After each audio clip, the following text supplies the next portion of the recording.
यसले गरौँ त अब मुख्यमन्त्री चाहिँ भन्ने तर काम गर्ने बेलामा चाहिँ अथवा योजनाहरू बनाउँदा त्यसरी नदेखिएको जस्तो लाग्छ।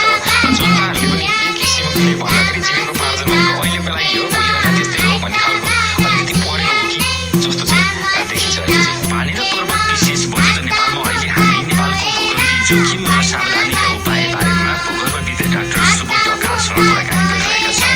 कार्यक्रममा अब भूगर्भीय जोखिमबाट बस्न आम नागरिकले ख्याल गर्नुपर्ने कुराहरू जानौँ। नर्मली के छ भन्दाखेरि विज्ञानले चाहिँ के गरेको छ भने अनेक मेथडहरू युज गर्दाखेरि एउटा चाहिँ तपाईँको जमिन मुनि बस्ने एनिमलहरू हुन्छ तिनीहरूको एब्नर्मल बिहेभियर जस्तो समूहहरू हुन्छ तिनीहरूको एब्नर्मल बिहेभियरको आधारमा त्यो भनेको त मिनेटको कुरामा आउँछ त्यसको आधारमा चाहिँ लय भुइँचरो जाँदैछ भन्ने कुराहरू गर्ने हो। र त्योभन्दा बाहेक भनेको चाहिँ हामीले साइस्मिक स्टेसनहरू राख्ने अथवा जिपिएस स्टेसनहरू रेगुलर रूपमा मोनिटर गरेर जमिनमा चाहिँ कुन ठाउँमा चाहिँ हलचल भइरहेको छ भन्ने कुरो ट्र्याक गर्ने। अब अहिले नै ठुलो हलचल भइरहेको देखिँदैन र मेसिन राख्यो भने के हुन्छ भने केही न केही तलमाथि भइरहेको देखिन सक्छ।